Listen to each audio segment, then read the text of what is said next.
Hello, and welcome to episode 11 of the Go Jen podcast. I am your host, Jennifer.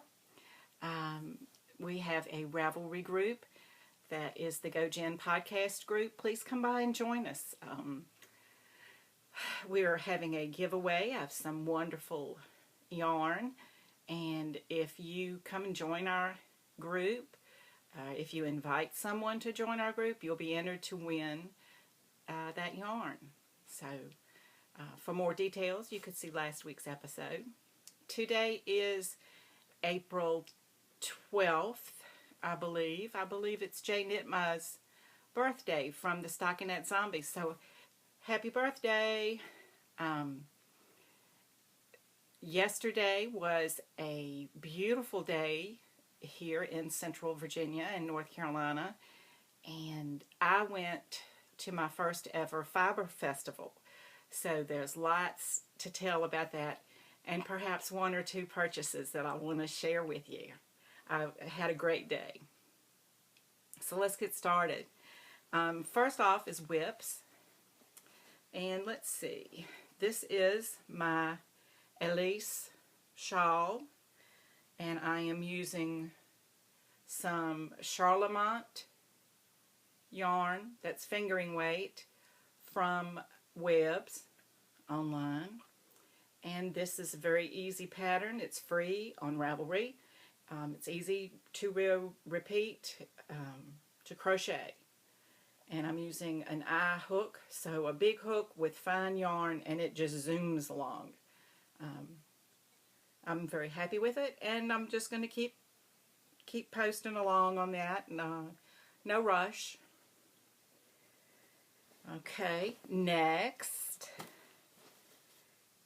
is my Easy Peasy hat using the No Makers I Love You EWE or Lucky You yarn, which is a worsted weight, beautifully dyed yarn, beautiful. And this has been my go-to project. It's been carried around with me all week. It's just stockinette in the round, which I enjoy, because if I take my shawl, I do have to read back to know which row I'm on, where I am in the row repeat, and what needs to go next. With this, knit pretty much until I have 7 inches of fabric, at which time I will start my crown decreases. I kept wanting to say roof. Like the roof of your head decreases. No, crown. The crown of your beautiful head. I hope you've all had a good week this week and you've made something beautiful. Have you? If so, you should share pictures on our Ravelry group. Because I would love to see you all get in there and start making some friendships. Because I feel like you're my friends. So, those two are my whips, and I have no finished objects. As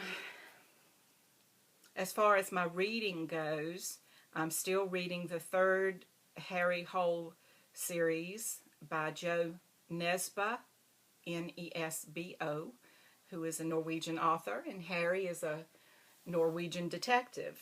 And in the first book in the series, he went to Australia. In the second book in the series, he went to Bangkok, Thailand. And in this book, he has stayed put in Oslo. Harry is a very human character. When I was thinking about him the other day, Sherlock Holmes was very perfect. Yes, he may have been addicted to opium, and he was moody and very eccentric, but he was pretty much perfect. Harry is not perfect. He is very human. He feels his emotions, and when something bad or sad happens, you feel it too. So I was listening to a certain part of the book at work the other day, and I really just had to stop it because I was afraid I was going to get all emotional and start crying just because something had happened to Harry. Oh, so yeah, I know, first world problems, but I love a book that wraps me up so completely. My work brain can keep working, but my heart and my fiction brain was totally wrapped up. And I'm still reading that and enjoying it very much. Or listening on Audible, which I highly recommend as a way to read books when you have to work. Okay. Is that all? No. Let me tell you a little bit about the North Carolina Fiber Fest that was held yesterday in Sanford, North Carolina. And it was my first Fiber Fest. I went on the yarn crawl the other week. I have been to a knitting and crochet convention several years ago. I've taken classes from some very prestigious teachers, but I'd never been to a Fiber Fest. I didn't know what to expect. I didn't know if it was going to be little old grandmas from the area with a bunch of granny square washcloths. In which case, I wish them the best. But I make my own washcloths. I didn't know if there were going to be a lot of animals or a few, but a friend and I went, and we got there about 11 o'clock yesterday, and there was no admission at the gate, which that meant that there was, usually admission is going to be something like $5 or so. That was $5 more I could spend on fiber. Yay! And so we started off going through the first exhibition hall, which was so much fun. And there were weavers. There was a man demonstrating a walking wheel, which was a huge spinning wheel. I think it was kind of an antique. There was a lady demonstrating a knitting machine.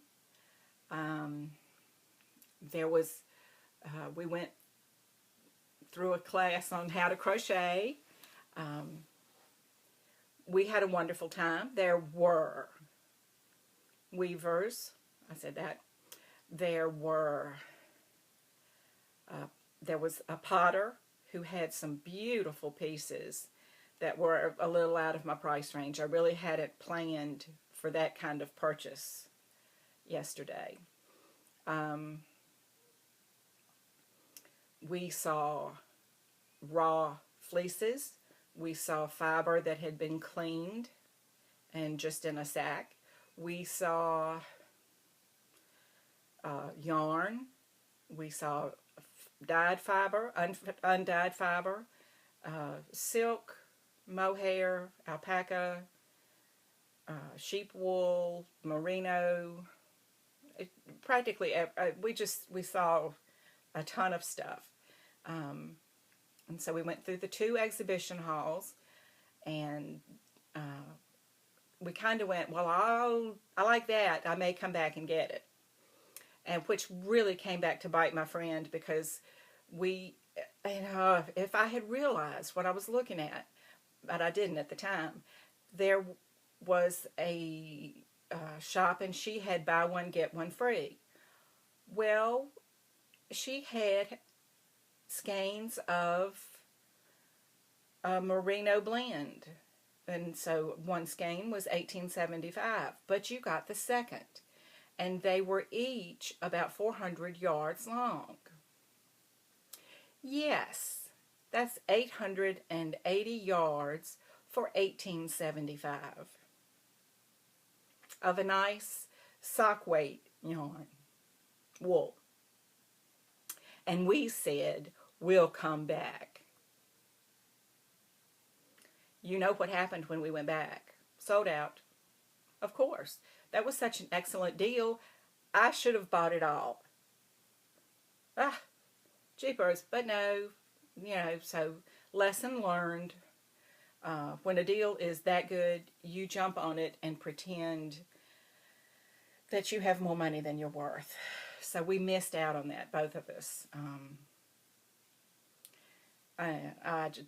heartbroken about that, and so was she. So she wound up not getting any yarn because she was going to come back and get that. So let's see. I did get some yarn. I decided that I couldn't go to a fiber festival without getting yarn.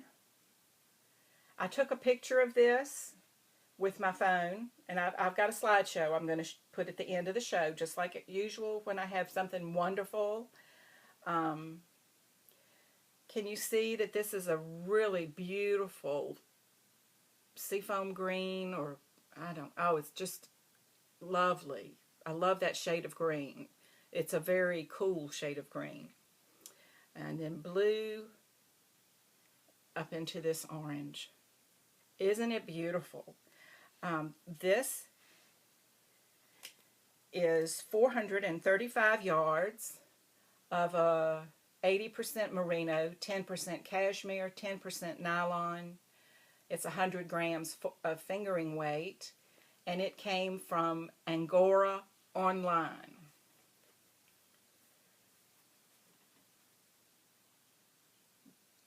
And this lady, I spent more money at her booth than, because I purchased this, and then I purchased something else as well. But this was my yarn purchase, and doggone it, I am thrilled. I've told you that I'm a kind of an amateur dyer. Kool-Aid is my dye of choice, and I don't think I could come anywhere close to this. This is absolutely beautiful. Beautiful. The overlap areas is very small. The overlap area is very small. And so I love the way this was dyed.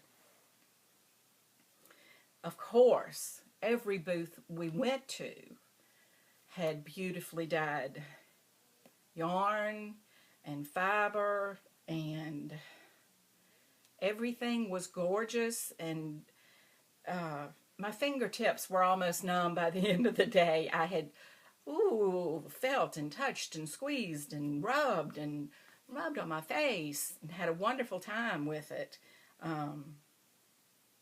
Beautiful, beautiful, wonderful, tactile fun. That was my yarn purchase.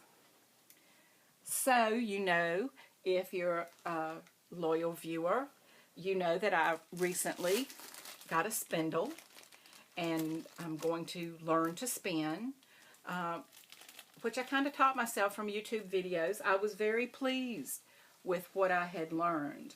I think I've got the hang of it. Now it's just a matter of perfecting it. I'm not saying at all that I've got it down. I'm 100%. I'm saying I'm 50%. I know what I'm supposed to do. The other 50% is doing it consistently. Okay? I'm not consistent yet.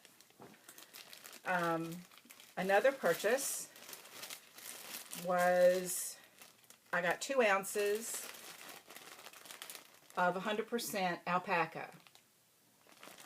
It's a bat, I believe, pretty sure. 2 ounces,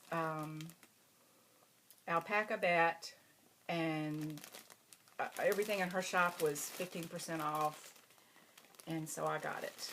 And I look forward to, I'm sorry for the crinkling, but I look forward to not only the spinning of that fiber, but the dyeing of it as well. I really enjoy dyeing. I really enjoy spinning. And then, once I get to play with it that much, I get to knit or crochet with it. That's that's phenomenal. That's that's like a brand new coloring book and a box of crayons for Christmas. And then a magic machine that would turn them into glow in the dark somethings. Because it's just, wow, I get to have all that fun. Okay, that was my yarn. That was my bat of alpaca. And so this, yesterday when I bought this, this was a braid, a beautiful big thick braid of hand-dyed BFL roving, 4 ounces, superwash. And yes, this is the lady's shop that I bought the yarn from. And then when we went back around,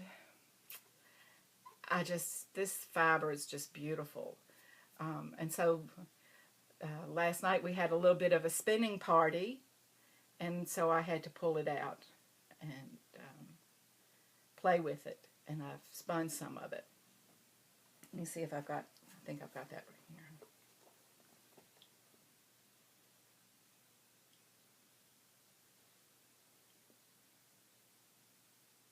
I really like it.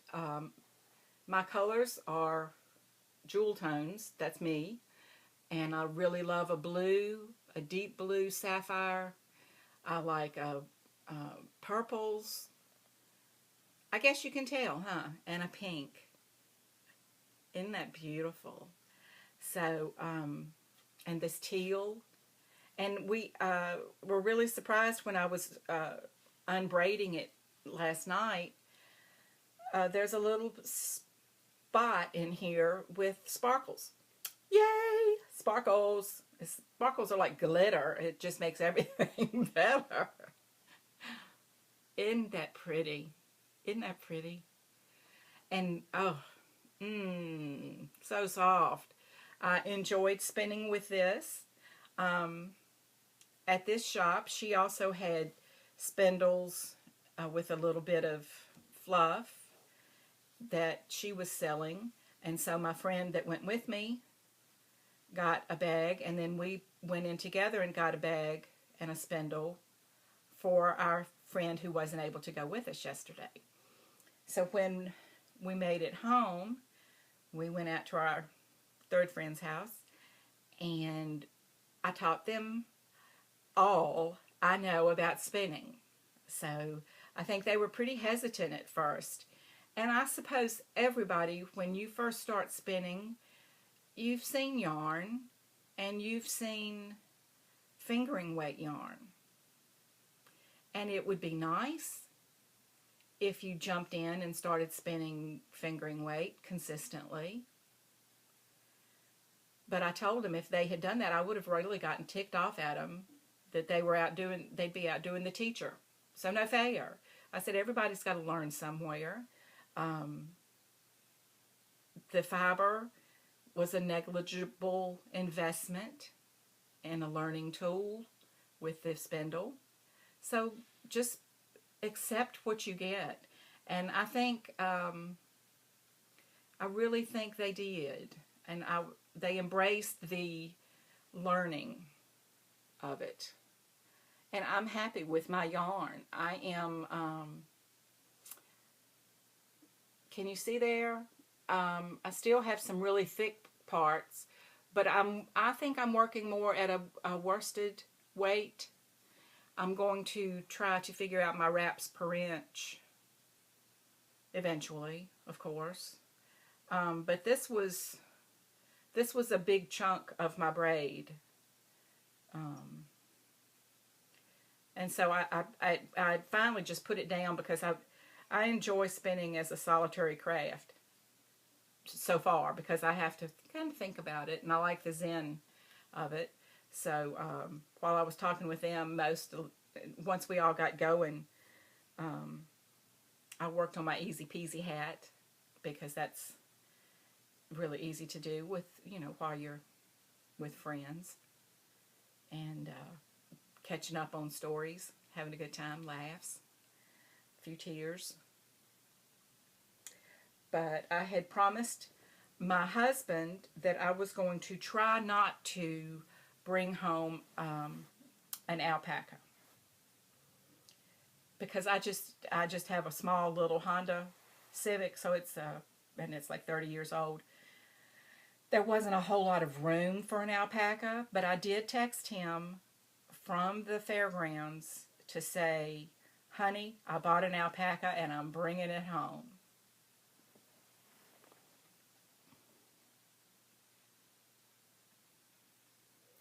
Isn't he? She? I don't know. I think it's a she. Isn't she cute? She is all felted. Can you tell? She's got a gorgeous face. I mean, that face has got personality to it. Um, she's a very, very well made, black little feet, a little fluffy tail. So I like to have things and put them on my desk at work to kind of remind me of the other part of my life where I have fun, where the fiber part of my life, because my work life is very number oriented, and that's fine. I have a talent for that, so I mean that's okay. But I would much rather be able to spend my time or make my living from the fiber world.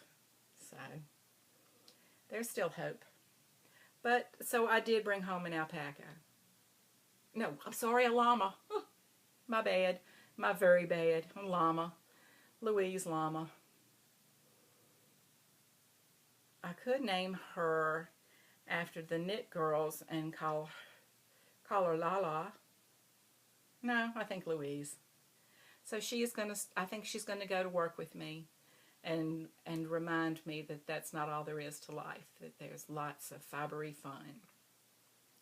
Because we had a ball. Of course, for me, it was a question of, do you buy the tote bag or the t-shirt? It was a bag this time. I like their logo. Isn't that pretty? I like that it's colorful. And we definitely enjoyed it, and we hope to go back next year. Next weekend in Bedford, Virginia, is the Liberty Fair Fiber Fest. And I'm going with my parents to that, and we're just really looking forward to it. Don't know what to expect of that one either. You know, will it have animals? Animals! Okay, two things. The van. First, there was a We Bring Knitting to You van. And the city I live in doesn't have an LYS. I have to go almost an hour in any direction, either southeast, south, or north, to get to a yarn shop. A yarn shop besides Hobby Lobby or Walmart. So please feel sorry for me. So this was a big van. You'll see pictures of it in the slideshow. And they had the back of the van or truck. They had shelves of yarn and notions down the sides. And then they had more shelves of yarn and notions at the front, which was behind the driver's section of the truck. And then it was really smart because they had parts of the shop that were outside the van. Like they had a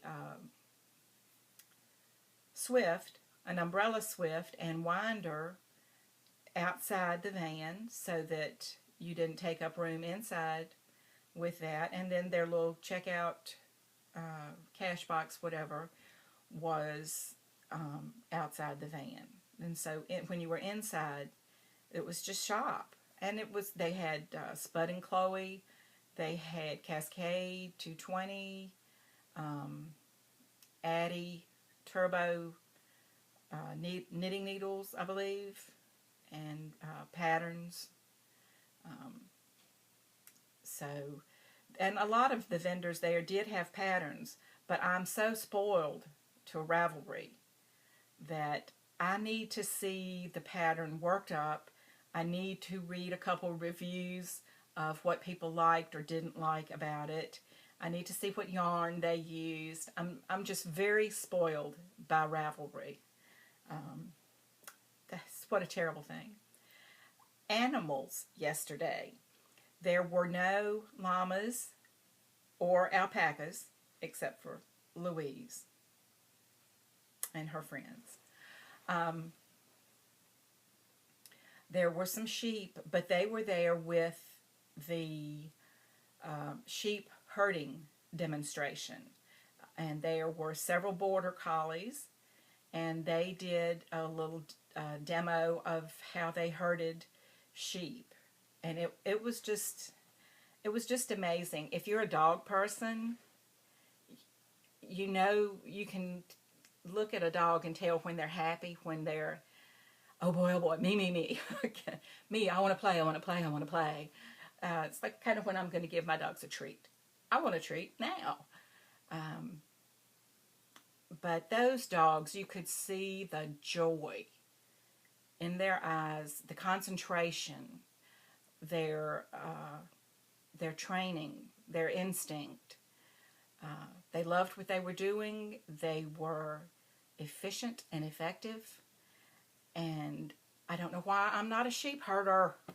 I could play with dogs all day. Gee, they were so well trained. I don't know if you've ever seen a border collie display or how they actually work their training. And these dogs were obviously, I guess you call them professional. I don't know what they are. But they work on a working farm. But they have been very well trained. And their backgrounds were given, like this dog was born here, trained by this trainer here. And they responded to either voice commands or whistles, which they said the whistles could be heard by the dogs 2 miles away. They understood, I forget how many commands there were, but they know left and right and around and come back, of course. And anytime the man would say, okay, lay down, the dog always faced the sheep, always, because that was his job, to protect and care for those sheep. So even if they were in a pen, when the dog laid down, he was looking at the sheep to make sure they were okay. And one of the comments was that you couldn't have 12 people out there trying to do the same job, because we would, want to do things our way or whatever, and that dog did the work of 12 people. Did you know? And of course, this is what the person said that was doing the show, but that sheep were the first domesticated animals. I did not know. They said that sheep milk would keep in a cool place for up to 3 weeks. And so when you have sheep, you have meat, you have the fleece for clothing, you have the milk, you have an animal that is pretty sure-footed and small in around rocky areas. So that's why sheep were domesticated before cattle. Very interesting. There were some other facts that they threw out I can't think of right now. But so I learned, and didn't I say something last week about how, the whole idea is to learn new things? Well, I learned about border collies. They herded geese. Did you know that? And the commentator said that they like to herd anything. If anything that they're around, they're going to try to herd it. So I think they'd be great babysitters.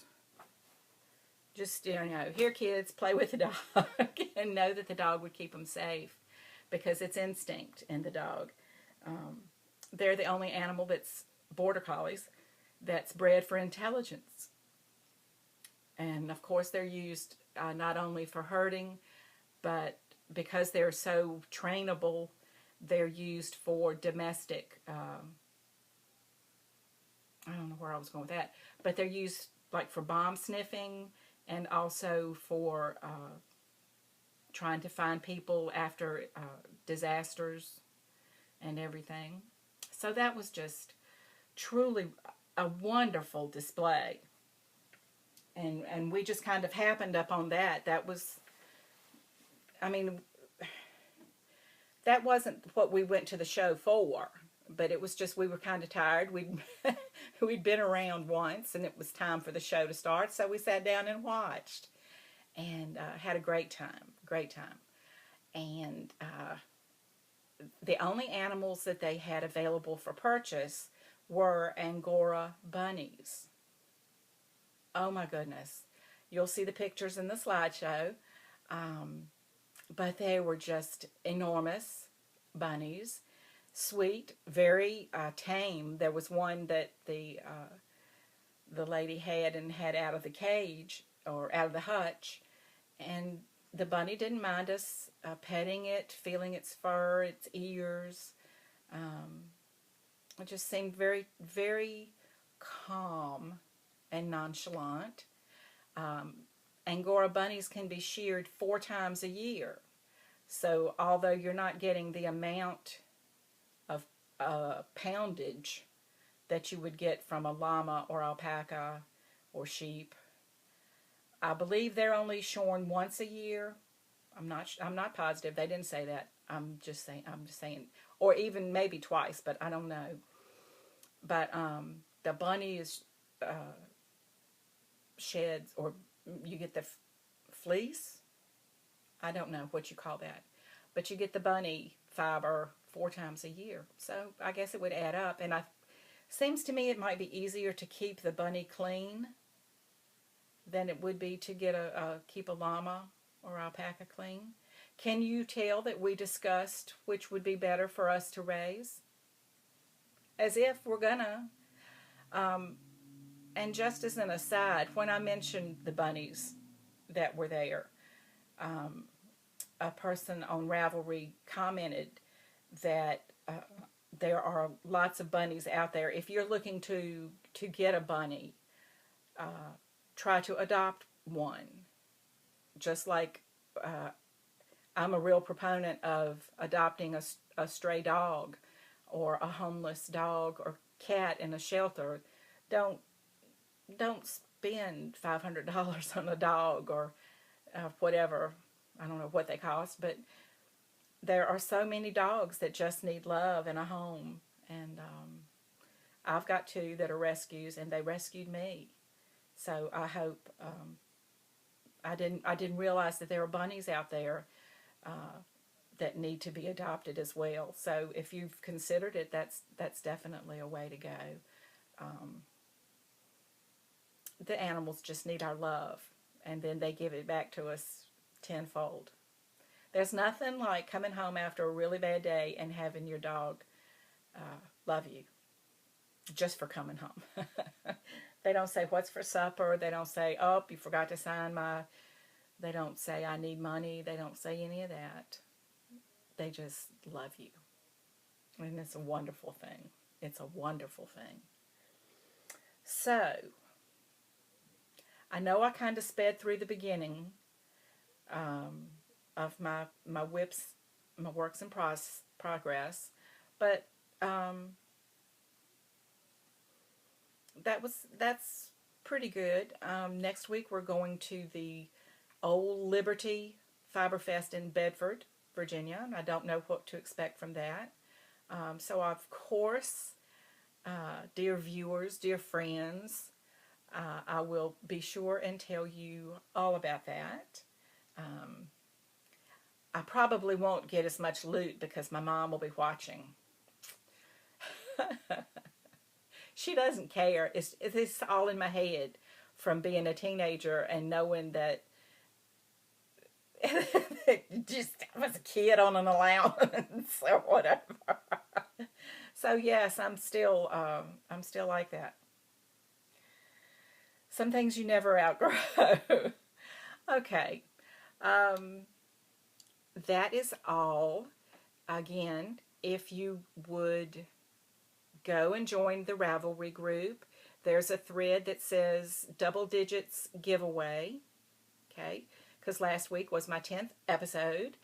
Um, go there in that thread, and all you have to do to enter and be eligible to win is to be a member of the group, and then just leave a message in that thread to how you think I should get more viewers. I don't know. I thought yesterday, I told a couple people, well, I have a podcast, and I got some blank stares, and I didn't even go into explaining what a podcast is, because they didn't. You could tell that was like me saying, I have a cloven hoof. Good for you, lady. So, I don't know. We'll see if any of you are going to be in Bedford. By all means, send me a message and I'll try to meet you. I'm imagining that's a pretty small show. But I'm looking at the rest of the year, the fiber festivals. I would like to go to SAF, which is the Southern Animal Fiber Fest in Asheville, North Carolina. And that is the weekend of my birthday, September 26th and 27th. So I want to go to that. And I'm not going to be able to go to the Maryland Sheep and Wool this year. I think next year I'm going to try to make plans. When something is, hours and hours away, I definitely want to spend the night at the show, and there's a lot of planning that has to go into that. Like, if you got money to pay the hotel bill and for whatever else you want to do. So, if any of y'all are planning on going to Maryland Sheep and Wool, let me know. Tell me how it is. Build up my excitement for next year. So, I think that's about all. I hope you have a good week. Pay a compliment to someone not expecting it this week. Give that a shot. I tried it. I've tried it a lot, and sometimes it helps me. And you don't know what it's doing for the other person, but sometimes it helps the way you feel because you did a good thing, even if it was saying, that color looks good on you. Sometimes that can really make a difference in a person's day. So, and I know that as fiber people, we understand. We just understand how that is, how much you can touch someone else, because this is a very tactile hobby. All right, have a good week. I hope it is filled with love and laughter, and I'll see you in a week. Bye.